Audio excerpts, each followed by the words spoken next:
My name is Maurice Howard. My friends call me Mo, and I'm from North Philly. Yeah, I started out at Roman Catholic, and I stayed there for 3 months, and I graduated from St. Joe's Prep, and then I attended the University of Maryland. Played on the Catholic League Championship my junior year, led the Catholic League in scoring a couple times, and was the league MVP. That was in 1971 and 72. Needless to say, I played JV and varsity as a ninth grader, but then when I went to the prep, I only played on the freshman team. I made the honorable mention all-league team as a sophomore, first team as a junior and a senior. Mo Howard, number 24, 6'2" sophomore from Philadelphia, Pennsylvania. So here we come to this moment in 1974 in the ACC, the championship game, and it brings together the two top-ranked teams, State and Maryland.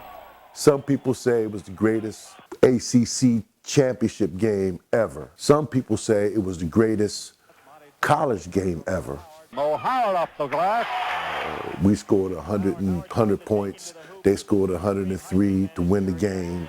There was no three-point line. There was no shot clock. We shot 65% from the field and still lost. Mo Howard should have a layup. What was monumental to me in that game was, you know, they had won the regular season because at that time, there was only one conference in the country that had a postseason tournament, and that was the ACC.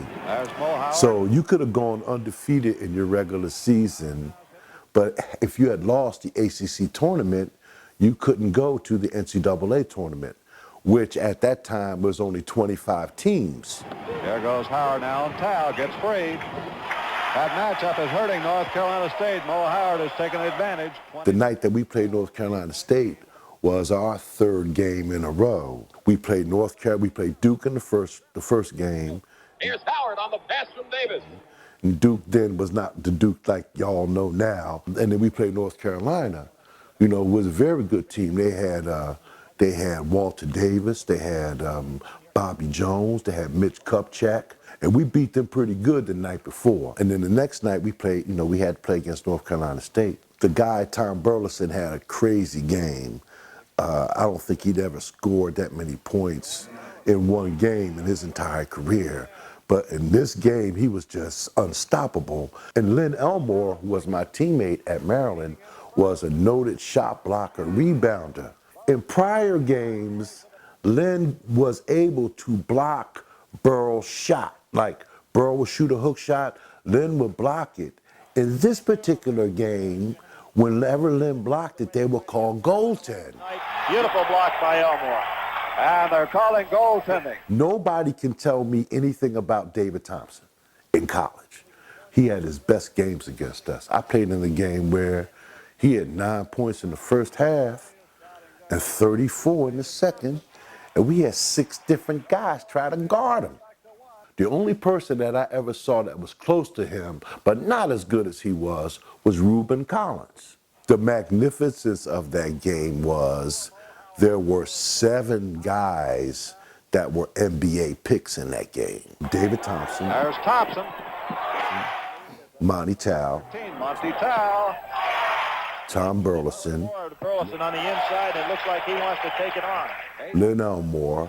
Rebound is by Elmore, who hooks. Tom McMillan. Rebound McMillan for follow. John Lucas and myself. And this is Lucas behind his back on the break.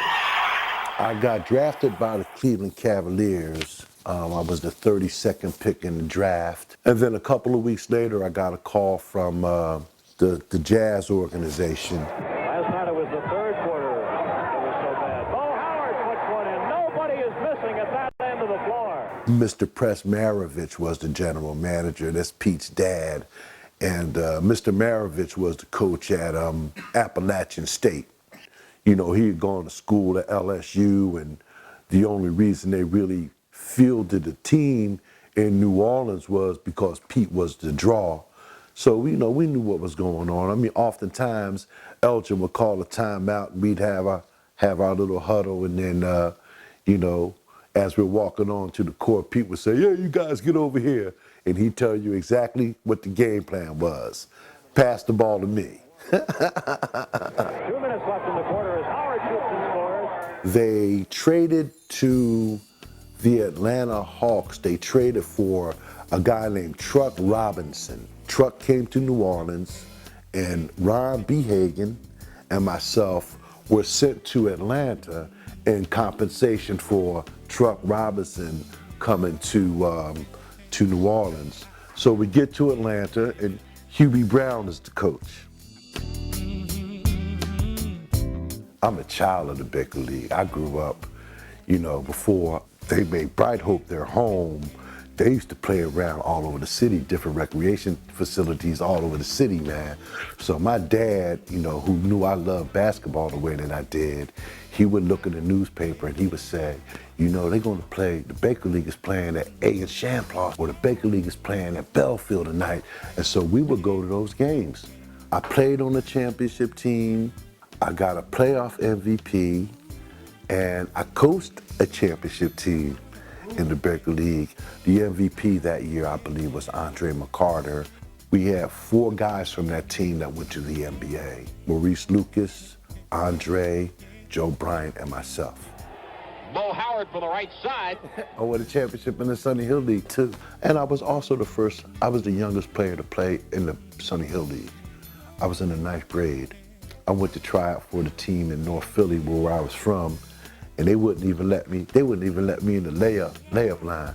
Like Mr. Janey was like, get out the line. You little guy, no man, come back next year. And so Fred Douglas, who was was the assistant coach of St. Joe's Prep, he sent me down to South Philly. And that's where I met T and Claude. And they kept me. For some reason, they kept me. Mo Howard with Rivers. My name is Maurice Howard. My friends call me Mo, and I'm from North Philly.